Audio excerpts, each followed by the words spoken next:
Y papi, dale, si lees el disclaimer no te vas a morir, ¿eh?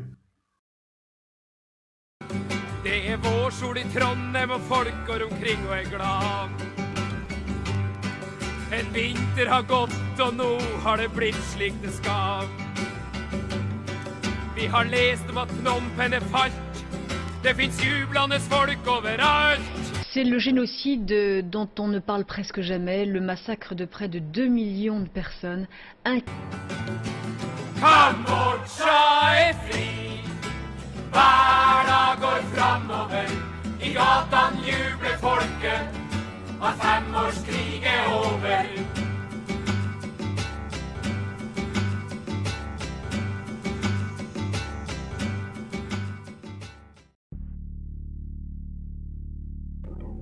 Diciembre de 1978. Pol Pot, paranoico con respecto a su vecino comunista Vietnam, ordena la invasión del país. Bueno, le salió como el orto, ya que la situación, como se había ido tan al carajo, no tenían los recursos, ni los medios, ni la capacidad de hacer frente a un país con más de 50 millones de habitantes, siendo que ellos son 7, 6, 5, dependiendo de cómo los cuente después del genocidio. Vietnam le responde más agresivamente e invade Camboya con su superioridad numérica y tecnológica.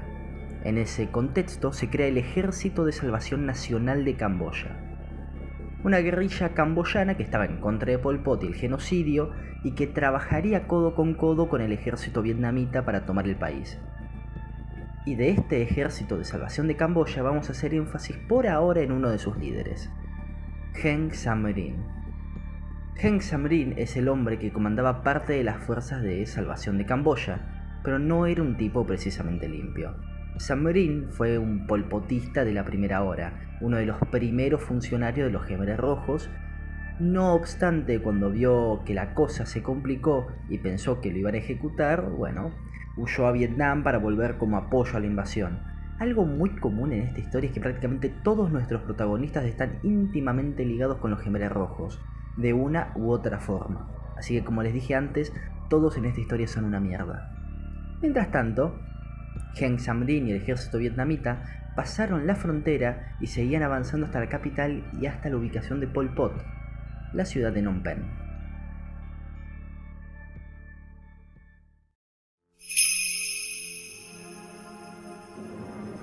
Bien, ya han pasado casi 2 meses desde el inicio de la invasión vietnamita, ya hay miles de muertos, muchas minas antipersonas por todo el país, pero las fuerzas del Ejército de Liberación de Camboya al fin llegaron a la capital.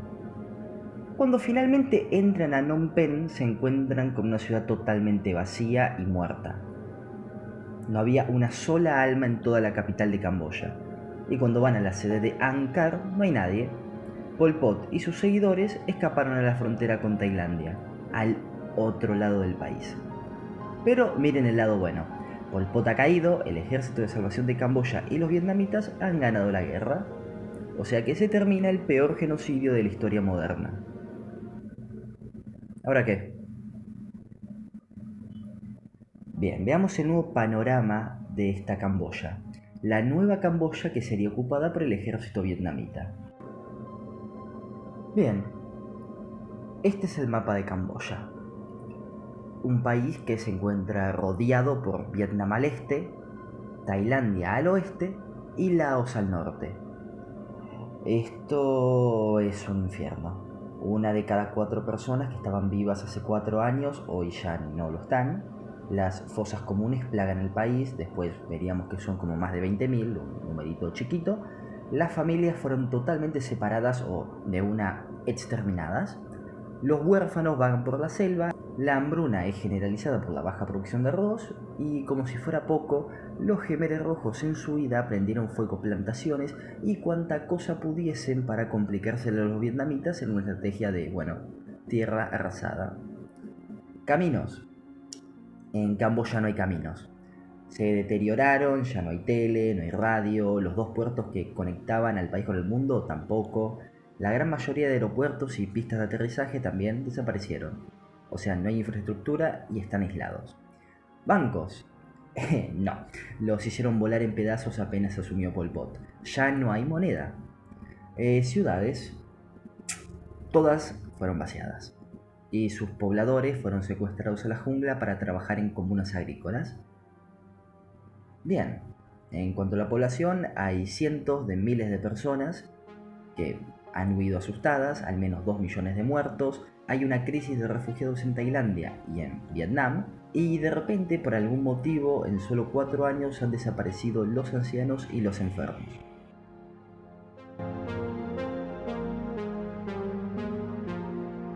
Población traumatizada, economía inexistente, libertad muerta.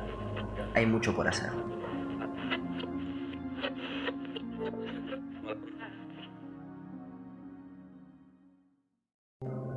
¿Quién se va a hacer cargo de este desastre? ¿Qué va a pasar ahora? Bueno, a partir de este momento, febrero de 1979, Camboya se convertirá en un estado títere de Vietnam, como la Unión Soviética con sus repúblicas en Europa Oriental. Heng Samrin, el hombre que les acabo de mencionar, será el hombre a cargo y el Frente de Liberación de Camboya ahora será el Partido Comunista Camboyano. Primero lo primero, ¿qué opina el mundo de esto? Imagino que va a estar feliz de que echaron a los peores genocidas de la historia. Y una mierda, ahora todo Occidente odia a Camboya. ¿Por qué? Bueno, siguiendo la máxima de ninguna buena obra quedará impune, la ONU no reconoce al nuevo Estado camboyano, los Estados Unidos tampoco, porque se llevan mal con Vietnam por eso de que les ganaron una guerra, y en general todo Occidente cree que el Frente de Salvación de Camboya, junto con los vietnamitas, emprendieron una guerra de agresión tal como hoy en día lo hace Rusia con Ucrania. Por ende, el nuevo Estado no recibirá ayuda internacional sustancial.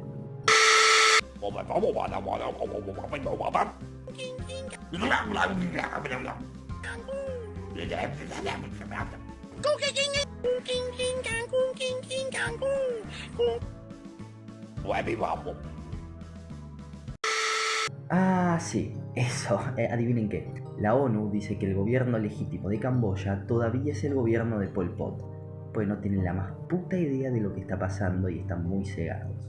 Bueno, no pasa nada, los vecinos de Camboya van a ayudar a reconstruir este país. ¿No, China?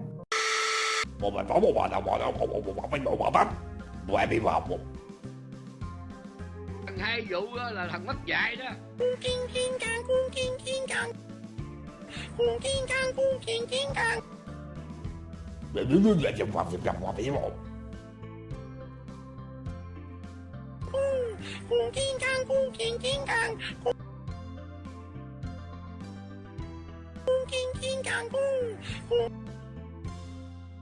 Nó chuyên ngôn là chữ thề.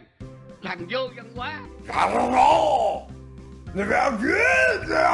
Thằng hai vụ á, mày có chân á, tao bắn mày, mày tưởng mày ăn hiếp nhân dân là tại nhân dân không có súng. Ở đây tất cả chúng tao đều có súng hết á. Thấy không? Quý vị thấy không? Tôi bắn thằng hai vụ cho bây giờ.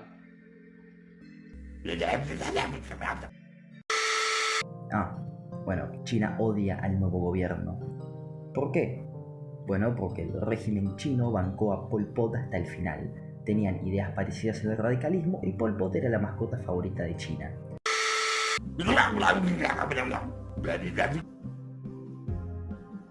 现在我有冰淇淋，我很喜欢冰淇淋，但是速度与激情九比冰淇淋速度与激情九我最喜欢，所以现在是音乐时间，准备。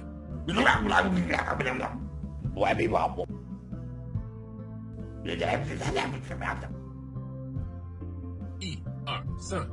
两个礼拜以后，速度与激情九。2个礼拜以后，速度与激情九。Bien, esto es un problema. Ahora solo Vietnam y Laos reconocen el gobierno de Camboya. Y, bueno, son pobres. ¿Por qué te confundes y te agitas ante los problemas de la vida? Déjame el cuidado de tus cosas y todo te irá mejor. Realmente eres el rey de reyes. Excelente. Ah, sí, señores, este es uno de esos casos donde el bloque soviético socialista sería el verdadero racional de la historia, puesto que serían casi los únicos que apoyarían a Camboya a reconstruir este desastre. Pero bueno, hablemos de economía este año. Primero lo primero, Camboya es una anarquía y volvió a la edad de piedra. Tranqui. Y como Heng Samrin no tiene control total sobre el país, va a haber que delegar el poder y descentralizarlo. Poco soviético de su parte, pero bueno, es necesario. A partir de hoy, la base de la economía y la vida camboyana serían las comunidades agrícolas que creó Pol Pot. Estas comunidades serían las encargadas de producir su propio alimento, se encargarían de la educación de su gente y también de su propia defensa como en el lejano oeste. Pero como contraprestación básicamente no existirían los impuestos, y el gobierno enviaría ayuda siempre que pudiese.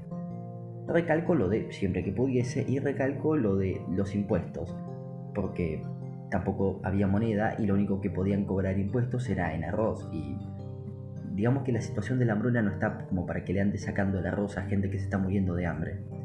Y bueno, disculpen si no hay un presupuesto en 1979 con estadísticas claras, por si no quedó claro, esto es tierra de nadie.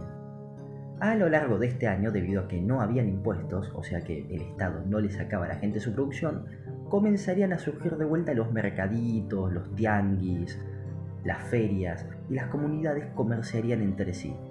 No solo eso, con el tiempo, mientras se va expandiendo esta idea socialista de la comunidad agrícola al servicio del comunismo, poco a poco comenzaría a haber cada vez más propiedad privada.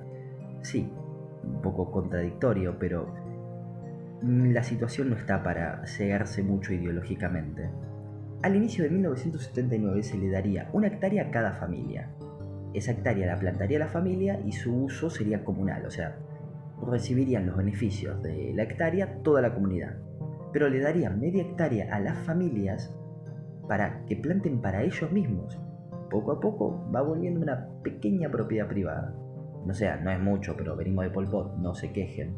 Heng Samrin en su primer año basaría la reconstrucción en las comunidades y en la producción de arroz para evitar las hambrunas masivas, junto con la ayuda que vendría de Vietnam y del bloque soviético. Samrin instruyó que cuando se cosecha el arroz los primeros en comer serían los ancianos y los enfermos, gente que Pol Pot hubiese eliminado por, bueno, no ser útiles. Bien, el tema del arroz y la organización ya lo manejamos. Ahora, ¿cómo hacemos los trabajos especializados?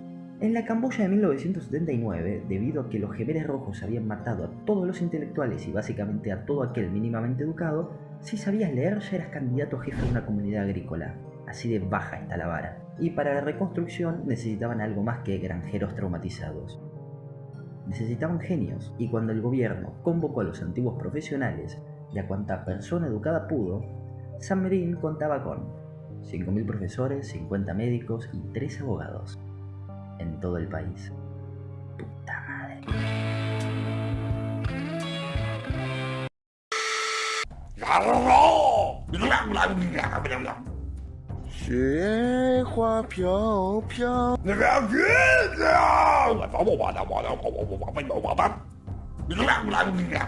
天地一片。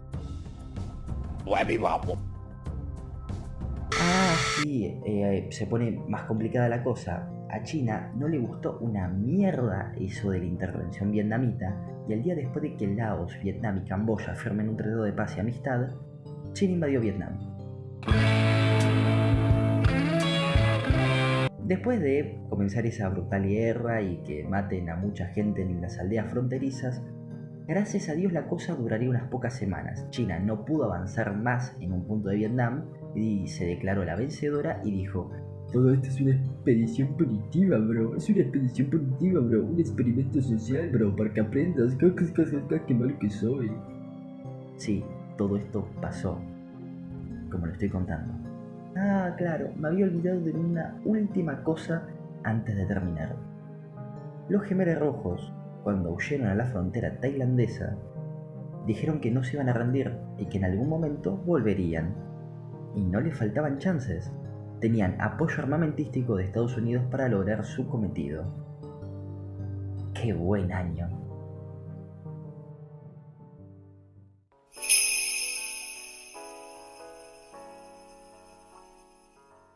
Los vietnamitas estuvieron 4 días. Nos dieron comida y utensilios para cocinar. Nos trataron bien, muy bien. Nos dijeron que los vietnamitas nos matarían y violarían si nos ven. No pienso volver a Camboya. Podría volver Pol Pot. Declaración tomada por un medio francés a refugiados camboyanos en la frontera tailandesa.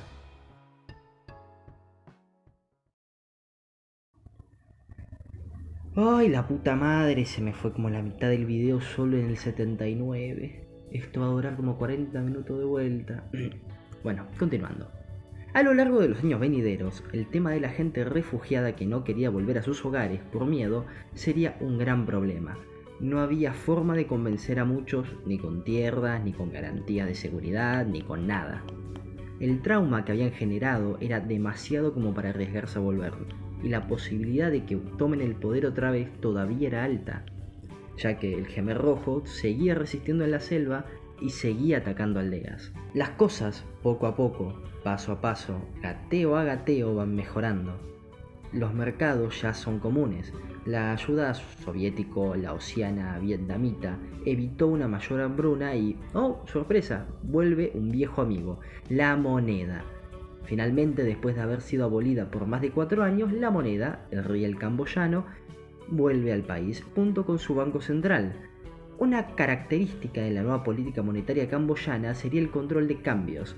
Siem Reap tendría un dólar oficial a 4 rieles camboyanos, no obstante, en el mercado libre se vendería a 50 rieles por cada dólar porque, bueno, el país está hecho pija, muchachos, no esperen mucho más. En los años siguientes, la situación monetaria se complicaría más, porque habría una inflación espectacular y una alta devaluación.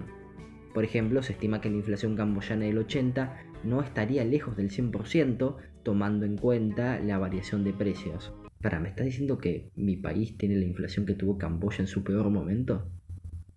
Otra medida importante de los primeros días de Siem Reap sería la reintroducción de la religión.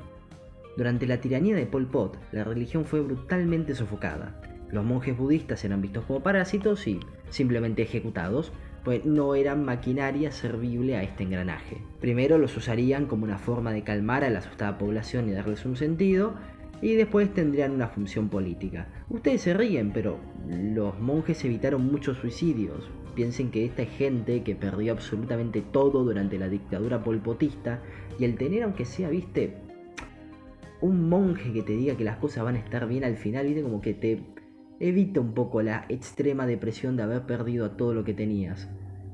Piensen que después de todo el estado mental de un camboyano es incluso peor que el de un argentino promedio, y eso es decir mucho.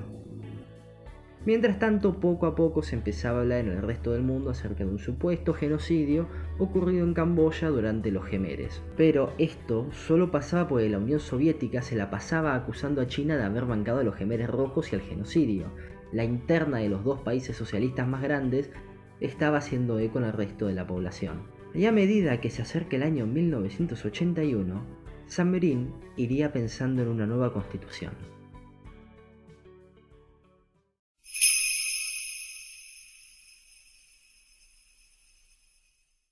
Este año es bisagra para el país, puesto que nace la nueva Constitución camboyana de 1981, que tiene algunas perlitas interesantes.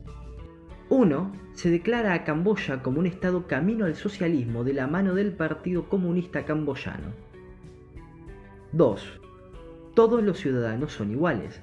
Tienen derecho a voto, derecho a un salario, derecho a ser pagados en función de su productividad, derecho a la privacidad, protección de su vivienda, protección frente a los arrestos injustos, derecho a reclamar al Estado por sus derechos vulnerados y ser compensado, e incluso algunas libertades de prensa y reunión. Un cambio titánico con respecto a Pol Pot. 3. Se recalca la importancia de la preservación de los valores tradicionales, la religión y la cultura, una cosa muy poco maoísta por parte de Heng Samrin, y al mismo tiempo se habla de la importancia de avanzar tecnológicamente y relacionarse con el resto del mundo. Y 4. Los enemigos del país son el imperialismo estadounidense y el expansionismo reaccionario chino. Sí, un poco extraño tener a tus enemigos puestos en la Constitución, porque se supone que están hechas para durar. Después, si esa Constitución dura 20 años, ¿qué haces? Bueno, después veremos que igual la cambia, no se preocupen. En general, esta nueva Constitución implementaba libertades y derechos que hacía tiempo el pueblo camboyano no veía. Esta Carta Magna se puso a prueba en las elecciones del nuevo Parlamento camboyano, donde, bueno, solo se postuló el Partido Comunista de Samrin y, bueno, ganó todo. Chicos, sigue siendo un estado socialista. No pidan mucho.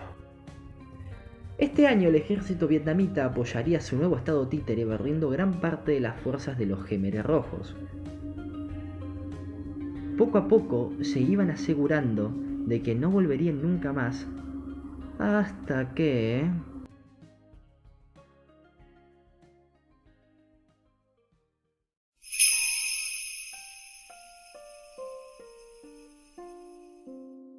Les voy a contar la historia de un hombre que logró convertirse en el panqueque supremo.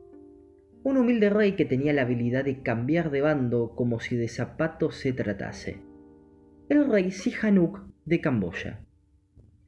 Este hombre, Norodom Sihanouk, en adelante el rey Sihanouk, fue la cara de la independencia de Camboya. Logró negociar con los franceses la independencia de su país, convirtiéndose el rey del mismo. Todo iba relativamente bien, la década de los 60 había sido una buena década, hasta que llegan los 70. Estados Unidos estaba luchando en Vietnam y le pidieron a Sihanouk si podían darle acceso militar a su país para deshacerse de los comunistas vietnamitas. El rey, sin saber lo que le acarrearía su decisión en el futuro, se negó. En ese momento, Estados Unidos ayudó a un general camboyano llamado Lom Nol a derrocar al rey Sihanouk. Se tuvo que escapar y Lom Nol se alineó con los Estados Unidos y permitió que bombardeen el país. Entonces, para volver al poder, Sihanouk se alió con una guerrilla comunista pequeña de esa época que andaba enojada porque les estaban bombardeando toda la selva. Los Khmeres rojos. Pero cuando los Khmeres rojos tomaron el poder, ya no necesitaban a Sihanouk, así que lo encerraron en la espera de ejecutarlo en algún momento. En 1979, cuando las tropas vietnamitas lo rescataron cuando cayó Phnom Penh, el rey se sintió aliviado. Había rumores de que sería presidente vitalicio, pero su alivio se convirtió en enojo cuando vio que no lo dejarían volver al poder. Por lo que hoy, en 1982, haría un Gamer Movement y aplicaría la frase: el enemigo de mi enemigo es mi amigo. Aunque me haya derrocado en los 70, y aunque haya matado a un cuarto de mi población, a gran parte de mi familia, y haya intentado ejecutarme después de encerrarme en prisión domiciliaria. Mi abuela lo dice todo el tiempo. Y se alió, de nuevo, con los Khmeres rojos para oponerse a la ocupación vietnamita que no reconocía su reinado. Sí, este hombre es real y no me estoy inventando nada de lo que estoy diciendo. Y no le bastó con asociarse con los Khmeres rojos. Se asoció también con las facciones que apoyaron a Lom Nol y lo derrocaron en los 70. El rey Sihanouk formaría una coalición más amplia que el Frente de Todos en Argentina, donde convivirían la extrema izquierda de los Khmeres rojos con las facciones nacionalistas de derechas, y la facción monarquista de Sihanouk sería el centro y líder de la misma. A partir de ahora, este rejunte de opositores a la ocupación vietnamita la llamaremos la coalición, y van a ser una gran molestia en los años venideros, porque, bueno, también eran reconocidos como el gobierno en el exilio.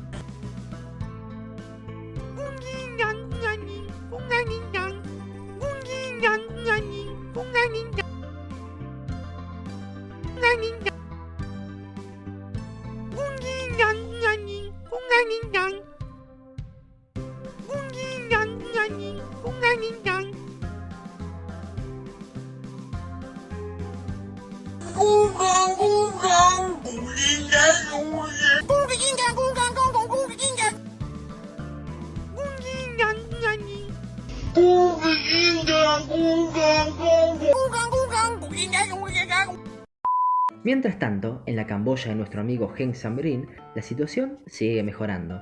Poco a poco la gente va volviendo a las ciudades e incluso se empieza a instalar una salud pública renovada en los centros urbanos. Los puertos que habían sido cerrados vuelven a operar una vez más, con capacidad reducida, pero vuelven a exportar. Mientras tanto, como ya les dije, la coalición es vista como el verdadero gobierno de Camboya y están ocupando el asiento del país en la ONU. No obstante, lo único que está salvando a Camboya de ser intervenido internacionalmente es que la Unión Soviética está usando su poder de veto para evitar las sanciones.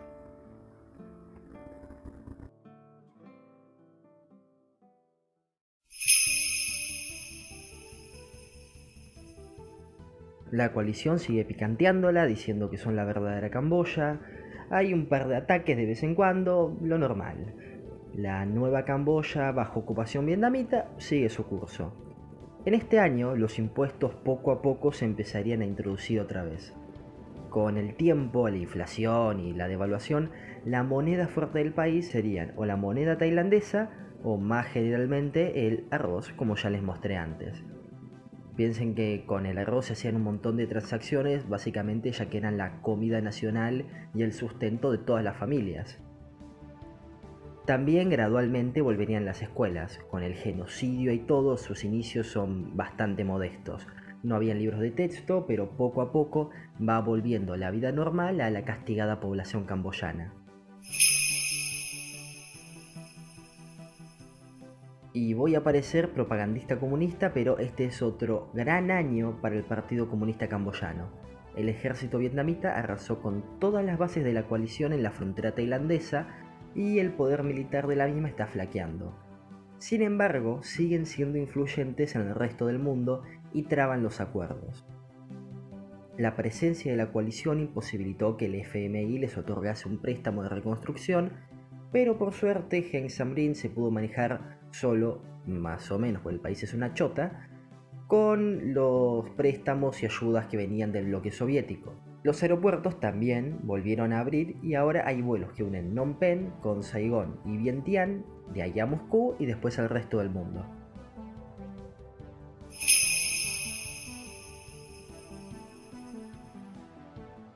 Y terminamos con esta serie de años relámpago con 1985.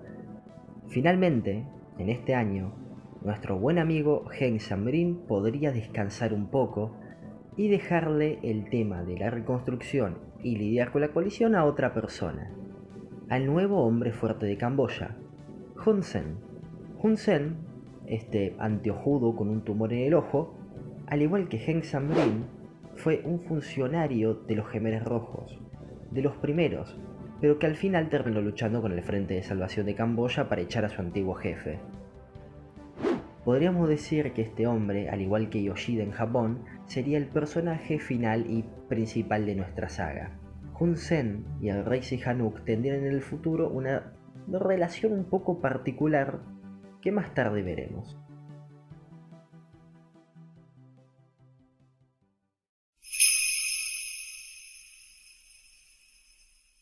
Bienvenidos a 1986.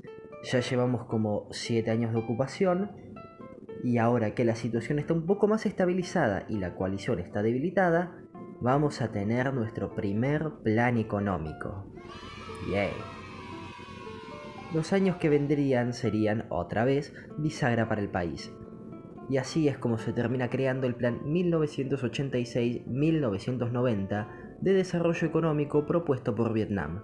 Este plan económico haría énfasis en la producción agrícola como forma de reconstruir el país. Según el mismo, la cosecha de arroz debería aumentar un 7% anual para que la población crezca la bestialidad de un 3 anualmente. Mientras tanto, se debían aumentar exponencialmente las plantaciones de caucho para poder exportar y tener algunos insumos industriales, ya que usarían al caucho como su moneda de cambio frente al mundo. Al igual que Japón en 1947, pretendían que gran parte de la reconstrucción provenga de las divisas ganadas con el aumento de las exportaciones. Utilizarían este enfoque para, por ejemplo, pavimentar las infraestructuras hechas pija del país. Porque recuerden que todo el comercio exterior es propiedad del Estado, como en todo país socialista que se precia, así que los beneficios del mismo irían directamente y totalmente al Estado camboyano. En cuanto a la producción industrial, las fábricas más o menos grandes que quedaban eran del Estado. La idea era poner en funcionamiento con la guita de la agricultura las que habían quedado abandonadas durante el dominio Khmer, y en 5 años tal vez tener algo de industria ligera. Según este nuevo plan económico, hay 3 niveles de propiedad en el país. 1. Propiedad estatal. Fábricas grandes, finanzas, comercio exterior, grandes plantaciones, etc. Todo lo grande y de relevancia. 2. Propiedad comunal. Plantaciones medianas, algunas fábricas pequeñas, sindicatos, educación, algo del comercio, milicias. Esta era la parte más grande de la economía, dado que recuerden que Heng Samrin descentralizó el país con este fin. Y 3. La propiedad familiar. Aquí se contemplaban ciertas propiedades privadas, como aquella hectárea y media que les dije antes, la producción de pequeños artesanos y el oficio de algunas profesiones. No obstante, poco a poco, esta propiedad familiar se iría expandiendo con el paso de los años. Recuerden que el Estado desde 1983 tiene impuestos, sin embargo, había una gran evasión de los mismos. De, por ejemplo, 300.000 toneladas de arroz que el Estado quería tener de stock, con suerte llegaban a tener la mitad, y no podían, con ningún tipo de prohibición ni control, evitar el floreciente mercado negro camboyano. Como si fuese poco, cuando el Estado quería comprar arroz, al igual que su dólar, lo ofrecían a una tasa miserable. Hey, esta película ya la viví.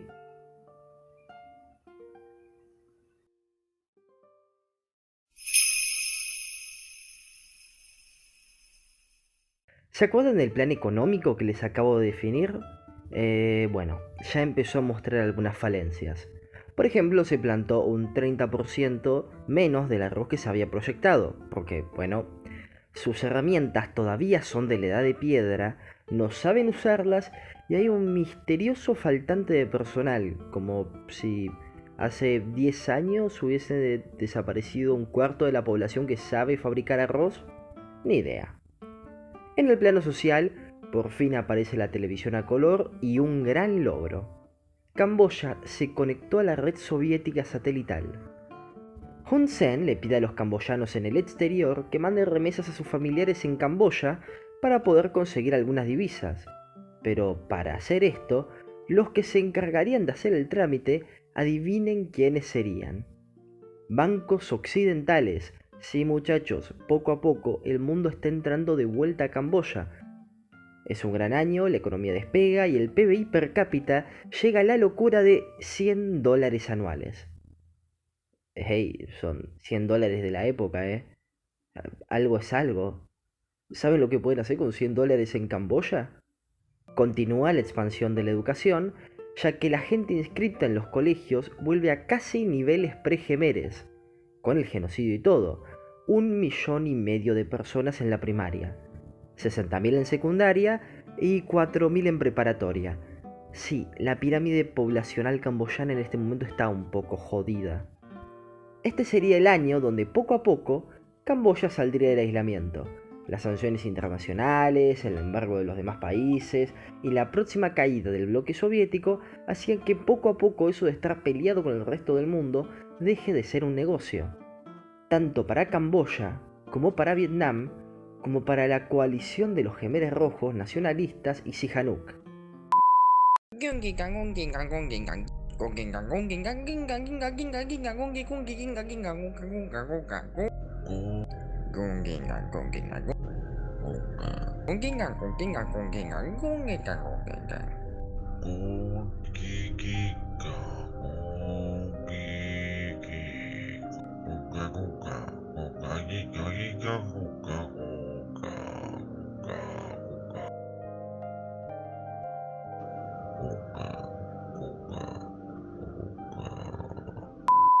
Es por esto que Hun Sen se reunió con el rey Sihanouk a expensas de los Jemeres Rojos para empezar a tratar una desocupación vietnamita, un acuerdo de paz y una vuelta a la normalidad.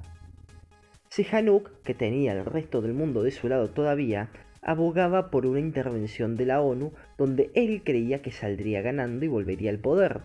A Hun Sen no le caía muy bien esa idea y a los vietnamitas tampoco. Pero poco a poco, para ir mostrando buena fe en las negociaciones, el ejército de Vietnam iría abandonando el país.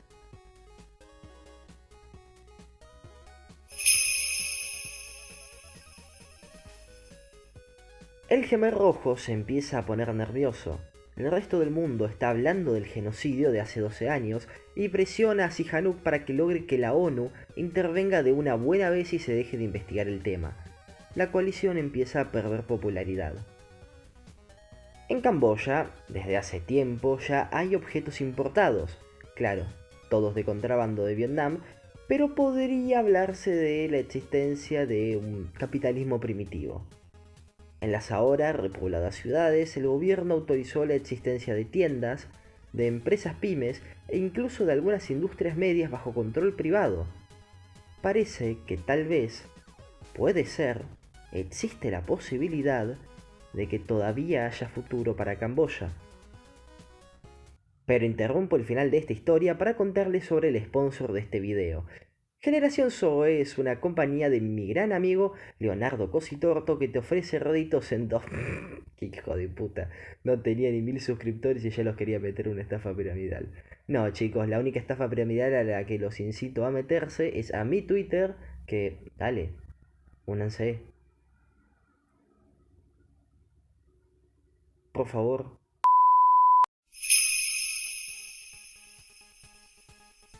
Finalmente, después de tantos años de ocupación, ahora que la situación ha mejorado, hay vistas de un posible acuerdo con la ONU.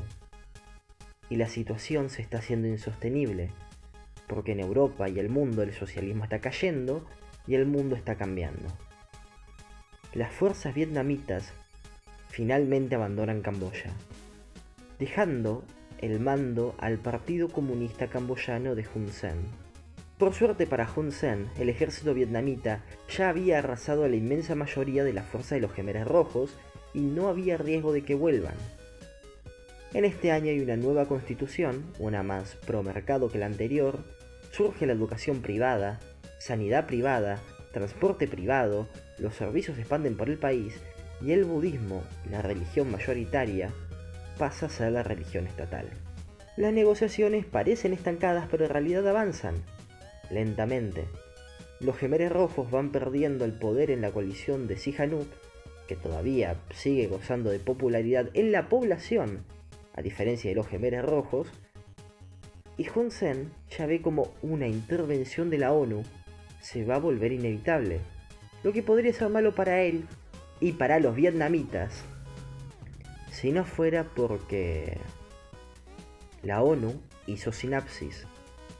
El mundo ya conoce las evidencias del genocidio de los Jemeres y la ONU se compromete a formar un gobierno neutral si se les deja intervenir, no uno a favor de Sihanouk ni uno a favor de Hun Sen. Poco a poco la intervención se va volviendo un buen negocio para que el Partido Comunista Camboyano mantenga el poder y el rey Sihanouk vuelva a tener un cargo en el Estado.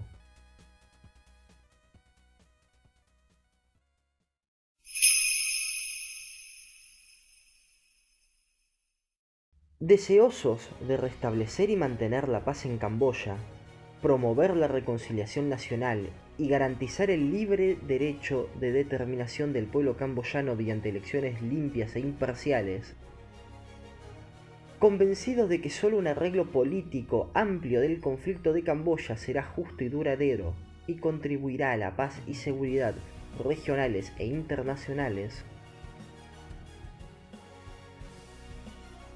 reconociendo que la trágica historia reciente de Camboya exige medidas especiales para garantizar la protección de los derechos humanos e imposibilitar el retorno de políticas y prácticas del pasado, hemos acordado lo siguiente. Asamblea General del Consejo de Seguridad, 30 de octubre de 1991.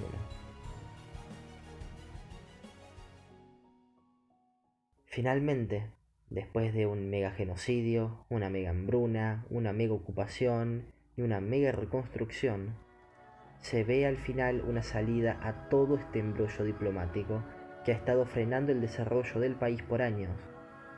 Al fin, hay un acuerdo político. El gobierno de Hun Sen y la coalición de Sihanouk se unen para crear el Consejo Nacional Supremo, la fuerza que gobernaría Camboya hasta que hayan elecciones. ¿Y quién sería el que vele porque hayan elecciones relativamente limpias y justas? Pues la ONU. Así entramos en la recta final de nuestra historia. Camboya será intervenida por las Naciones Unidas, quienes gobernarán junto al Consejo Nacional Supremo, por un breve periodo de tiempo. El que presidiría este Consejo Nacional sería Sihanouk, porque era visto como una figura moderada, era querida por la población y era una especie de símbolo de unión camboyana. Y quien lideraría las fuerzas de la intervención de la ONU sería el señor Yasushi Akashi, un diplomático de carrera con experiencia en esta clase de negociaciones en lugares llenos de mierdas del cuello.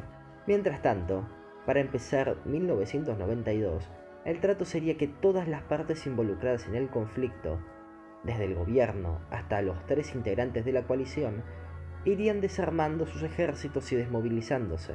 Habría un alto al fuego y se liberarían a todos los presos políticos. Mientras tanto, la ONU auditaría los stocks de armamento de cada una de las facciones, poco a poco.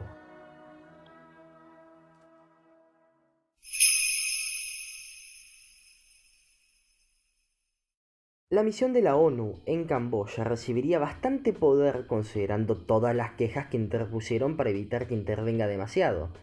Por ejemplo, se supone que la ONU debía mantener la mayor neutralidad posible, así que se harían cargo de áreas que podían influir en las elecciones, como el Ministerio de Guerra, Cancillería, Economía, tendría más de 20.000 empleados en la ONU, también seguridad, inteligencia y algunas áreas más de vez en cuando. También, junto con toda esta gran cantidad de empleados, tendrían el deber de reconstruir caminos, llevar ayuda humanitaria, desactivar las miles de minas antipersona que quedaron en el país e intentar que los centenares de miles de refugiados camboyanos, de alguna manera, acepten volver para seguir con la reconstrucción. La misión de Akashi era muy difícil, incluso más difícil que la de MacArthur en Japón, porque allí al menos logró obtener el total apoyo de las élites gobernantes. En Camboya todos se miraban con recelo y odio, y no era para menos después de todo lo que pasó. Por suerte, para literalmente toda la humanidad, a pesar del llanto autista del gobierno chino, tanto en Camboya como en el mundo, por fin había un consenso de que los Khmeres rojos eran unas bestias enfermas y genocidas, y básicamente nadie en el mundo los quería. La contraparte de que sean odiados era que no les iba eso de respetar las normas de la ONU que ellos mismos habían aceptado. Todavía, el 70% de su ejército no estaba desmovilizado. No dejaban entrar a los inspectores de la ONU y una que otra vez se cargaron a algún casco azul.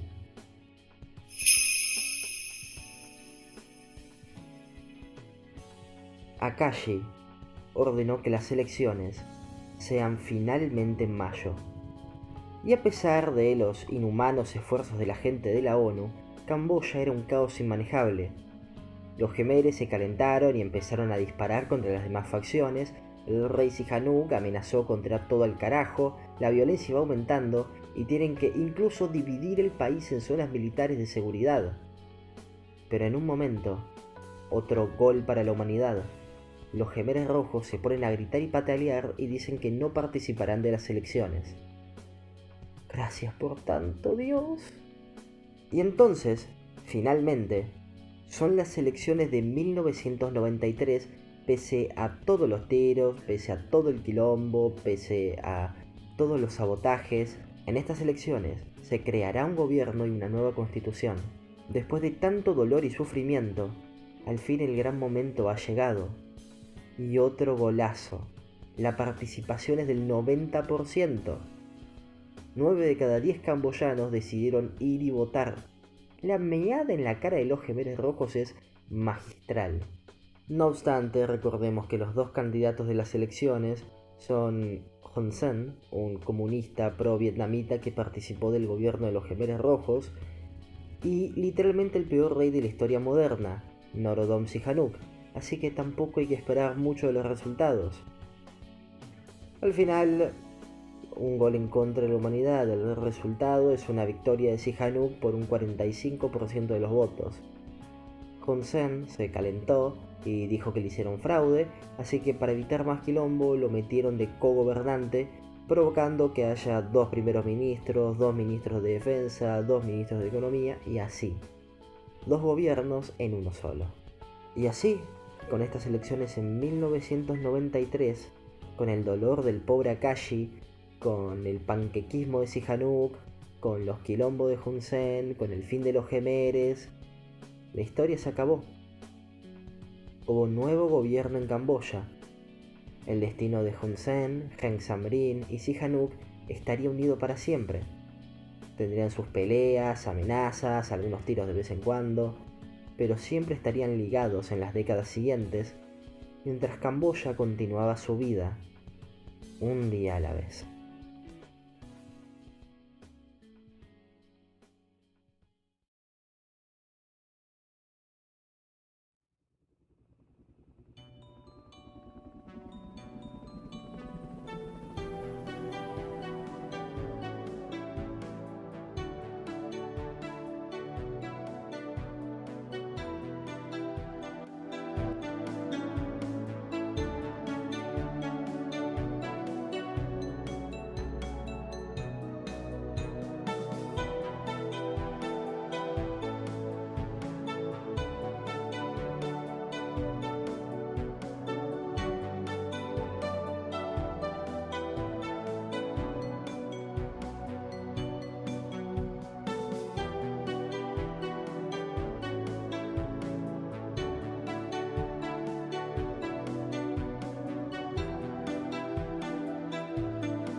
Este es el momento donde se supone que hay que hacer una especie de reflexión moderada y conciliadora.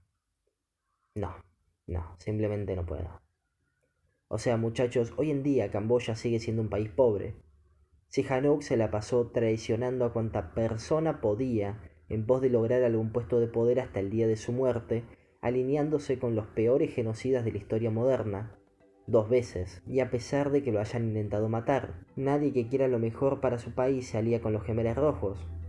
Y Hun Sen y los vietnamitas no son ningunas carmelitas descalzas, sus políticas económicas no eran precisamente lo mejor que había en stock, y Hun Sen es un líder autoritario capaz de pasar del recalcitrante comunismo al autoritarismo capitalista sin que se le caiga la cara o se le mueva ese ojo chueco que tiene. De hecho, si se investiga su figura, podemos ver que es uno de los líderes más corruptos de Asia, que ha mandado a matar gente por rencillas personales o tiene un puto ejército privado. Como les dije al inicio, todos en esta historia son una mierda, pero tampoco se puede negar que el crecimiento económico de Camboya ha sido astronómico. Yo a estas alturas no sé si está bien o mal. Pero antes de terminar, un consejo para ustedes, mis amigos. Nunca confíen en un político de Camboya. Fijo que en un momento u otro se alineó con algún genocida.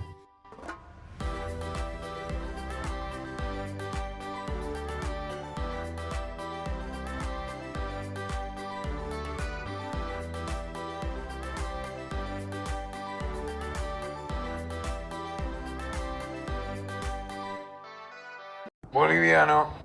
Serranor.